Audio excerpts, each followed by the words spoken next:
Hello and welcome back to Missing 411 Examined. Today we are finishing off the New England Disappearances from the Eastern United States book. I rambled a lot last time, and there's a lot to get through this time, so I'll try and keep it more on track. Up first is Louis Dunton. Louis, who was 3 years old at the time, went missing on October 7th, 1947 from Fitzwilliam, New Hampshire. Louis's mother noticed that he was missing when she was getting the other children ready for dinner. Law enforcement was soon called, and hundreds were searching by that night. A bloodhound tracked Louis 2 miles through a swamp and directly to his exact location. He was alive and well. In fact, he was singing while naked underneath some bushes. Several newspapers reported that he was partially clothed, but this is incorrect, as evidenced by a picture that was taken at the time. His clothes were never found, and the only statement ever attributed for Louis for what he did while he was missing was picking blueberries. Let's review. The beginning of this story is all correct, but the end is not. His clothes were found. In fact, they were nearby, with some papers even saying that he was sitting on his clothes at the time. As for statements that he made, this is phrased incorrectly. He didn't say that he had collected blueberries while he was missing. He said that he went blueberry picking, as in, that is why he went missing. Up next is Michael Fontaine. Michael, who was 6 years old at the time, went missing on May 30th, 1949 from Quebec, Canada. This case is included due to its close proximity to the chain of ponds, Maine, which is about 25 to 30 miles away. Michael was in a farm pasture when he disappeared. A search found small footprints nearby on June 7th. Michael's body was found on June 15th. Emaciated and partly buried in the spongy ground about 2 miles from his home. Doctors determined that he had died of exposure, likely on the first night. Michael would have to have gone past the lights of a farmhouse to enter the swamp, which does not make any sense. Let's review. There is a small discrepancy about how to spell Michael, or whether it be pronounced Mitchell or not, but that isn't the only discrepancy. At its closest point, Eastman is about 75 miles away from Chain of Ponds, Maine, not the purported 25 to 30 miles. And lastly, due to cries being heard on the night that he went missing, it's believed that he was indeed going towards some lights in order to get to safety, the lights of a neighbor. He tried to skirt around the swamp, not go through it, but he ended up having to go through it and collapsed in the swamp. Up next is Nicole Renaud. Nicole, who was 3 years old at the time, went missing on June 3rd, 1950 from Bourg-la-Reine, Quebec, Canada. I apologize, my French is a little rusty. Nicole was playing in a friend's backyard when, for some unexplained reason, she just walked into the woods. Her friend reported to her mother that Nicole had gone off on her own, and then they searched together for about an hour before reporting the incident to police. Nearly 1,000 people searched for several days. Bear tracks were found about 1,500 feet into the backwoods, but no searchers ever saw a bear. Police said that they believed that Nicole had been eaten by bears, while her mother stated that she thought her child was kidnapped. The search was called off after just 3 days due to the belief of a bear attack. In review, while the facts of the book are correct, and Paulides is right to criticize the local police for calling off the search after 3 days, just because they believed a bear was responsible despite there being no evidence beyond the tracks, we have another instance of Missing 411 omitting important information. Nicole's body was found on the 16th of September, 1951. She was found at the base of a tree by hunters, about 2 miles away from where she went missing. The articles I was able to find did not indicate the state of the body, though given that it was more than a year, I can only assume that it was badly decomposed and probably didn't yield much information. Diane Abbott. Diane, who was 2 years old at the time, went missing on July 6, 1956, from Hebron, Maine. Diane's mother heard her crying in the backyard, but didn't immediately check on her because she was busy with another child. When her mother did check, Diane was missing. The family searched for a time, and then they called the sheriff. Thousands searched the area. She was never found. Let's review. From what I can tell, it looks like she disappeared on or around the 13th, not the 6th. And it wasn't thousands, it was more like hundreds of people searching. But most importantly, Diane walked out of the woods under her own power after just 24 hours of being missing.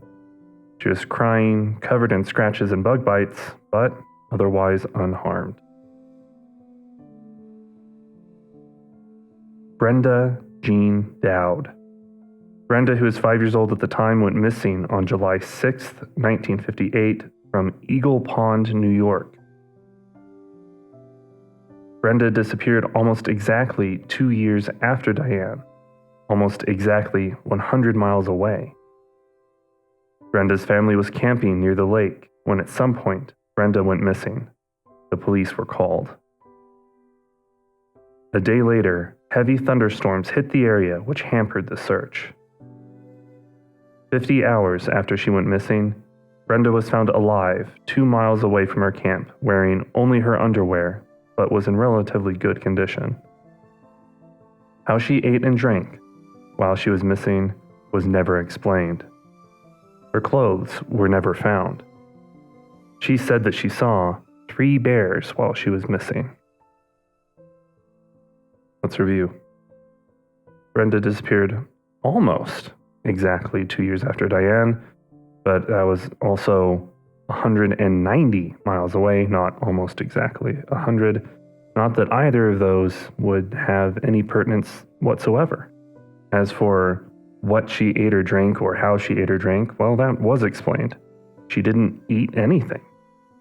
I didn't see any sources that said what she drank, but she was surrounded by a lot of water. Douglas Chapman. Douglas, who was 3 years old at the time, went missing on June 2nd, 1971, from Alfred, Maine. Douglas was last seen playing in a sand pile in his front yard. 30 minutes later, he was gone. Over 1,000 searchers looked for him, but no trace was ever found. The case was reopened in 1993 with no conclusion. In review, everything that was in the book, as far as I can tell, is correct about this case. Douglas Legg. Douglas, who was 8 years old at the time, went missing on July 10th, 1971, from Newcomb, New York. Douglas was going hiking with his uncle. His uncle told him to return to the house to change, or he would get poison oak. Douglas started to go back to the house when some children called out to him from the beach of the lake, asking him to come and join them. Douglas stated that he would take a shortcut down to them, but he never made it. During the search, bloodhounds tracked his scent nearly 30 miles through very rough terrain. 14 days into the search, some Green Berets showed up. It is unknown who requested them or why they were present instead of the usual National Guard. He was never found. Let's review. Again, we have an instance where Missing 411 tries to throw mystery over something that is just not mysterious. The Green Berets were specifically requested by the authorities, and they were actually upset that they weren't called for sooner. Without that piece of context, it sort of makes it sound like the Green Berets were trying to hide something, or that they just showed up because they were trying to somehow affect the search in some way negatively, or steer authorities away, or there's something super dangerous in the woods that needed to be covered up, or something of that nature. Instead, they just wanted to try and help find this little boy that went missing. Kurt Ronald Newton. Kurt, who was 4 years old at the time, went missing on August 31st, 1975, from Chain of Ponds, Maine. Kurt and his family were on vacation for Labor Day weekend. He was riding his tricycle in loops around the camp. He was last seen by a girl who saw him walking on a narrow road near the campsite. She asked if his parents knew where he was. He didn't respond, and she went on her way. The tricycle was found adjacent on a dirt road where he was last seen. Heavy rains hit the area the night that he disappeared. A search was halted on September 8th, but was resumed in the next year in May. At the second conclusion, officials reported that they were convinced Kurt is not out there. He was never found. In review of this case, as far as I can tell, the book reports it correctly. Up next is Andrew Warburton. Andrew, who was 9 years old at the time, went missing on July 1st, 1986, from Tucker Lake, Nova Scotia. This case was included due to its close proximity to Maine. It's about 75 miles from the Maine border. Andrew went with a few other children to swim in the nearby lake. The other children left before Andrew did, so he was alone when he left for the lake. His parents didn't know that he was missing until the other children returned without Andrew, saying that he never showed up to the lake. Within 24 hours, more than 1,000 people were searching. There were reports of Andrew running from the searchers. On July 7th, searchers found 2 tennis shoes that belonged to Andrew near Tucker Lake.